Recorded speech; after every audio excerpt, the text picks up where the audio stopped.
Hi, folks. This is Seraggio, the Grumpy Railroader, and I'm here today to take a look at re-railing. I've had some folks ask me some questions about re-railing, and they're having trouble with it. And really, once you get the hang of it, it's pretty simple and it's very useful.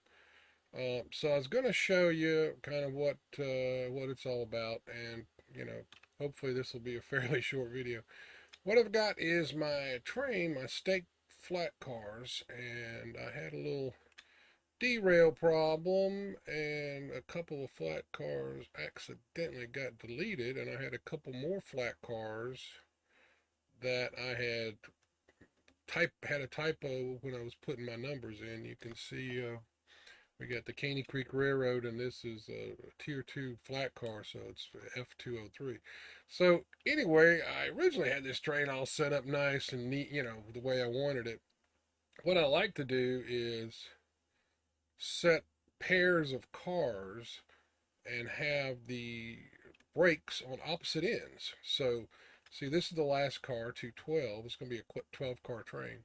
And so these two are going to be together. The brakes will be on opposite ends. And so what that does is every other car, you've got two brakes together. So if you're running down the train, checking brakes or whatever, every other car, all the brakes are there. So we've got four cars now with the brakes set the way I want them. So what we're doing is reordering these cars.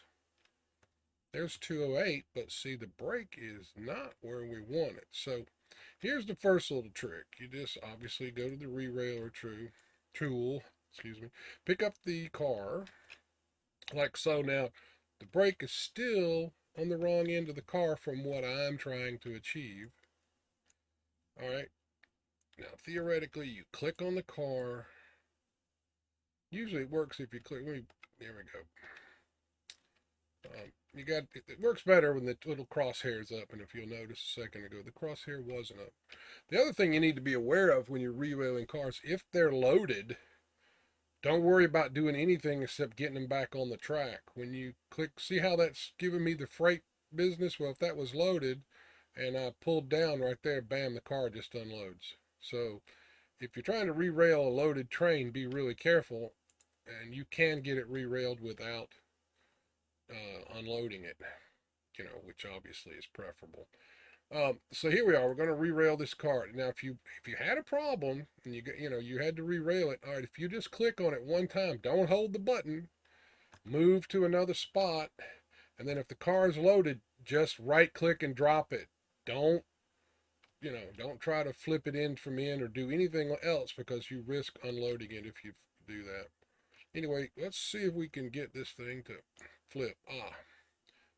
Did it? Yes, it did. Okay, so now we just need to drag it down the track a bit. Notice how it kind of moved to where I was. You can kind of position them by doing that.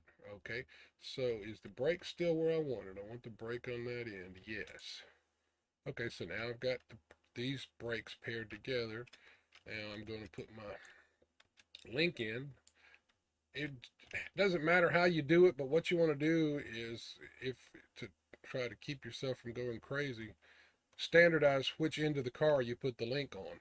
I always put the link in the back of the tender, and then so the back end of each car has the link and the front end of the car does not. So we want to get rid of that link because it was obviously positioned the other way. That's if it's going to let me.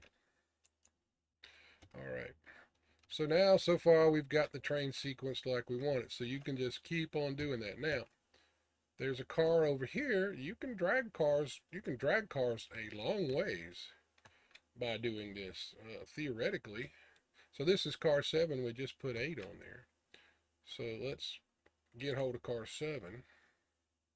All right, so we've got the car.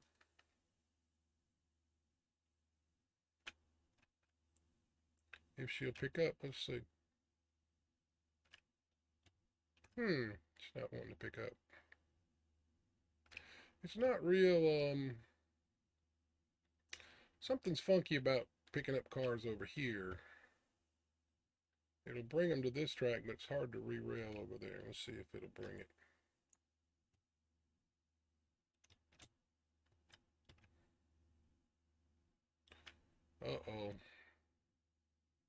I've had this happen before. It may have just deleted the car. There's something else to look out for. So we had car 7. It shows we still have it. But where is it? Let's see if we can just drop it. Now we don't have car 7.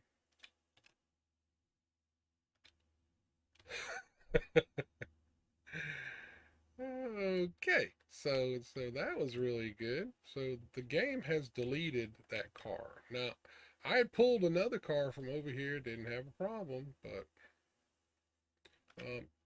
anyway, as far as pulling cars down the track, I mean, you can get hold of a car and pull it. So we've got this flat car. Now we can pull it. I mean, I could literally pull this car a long way by just nodding my head and it pops to wherever I am. See, every time I nod my head, it follows me. You could literally run this car to the other end of your railroad if you needed to. And you could do the same thing for an engine. You see, it's following me every time. I just got to nod your head, every so often. Don't get too far away from it. And it will follow you for however long you want to drag it.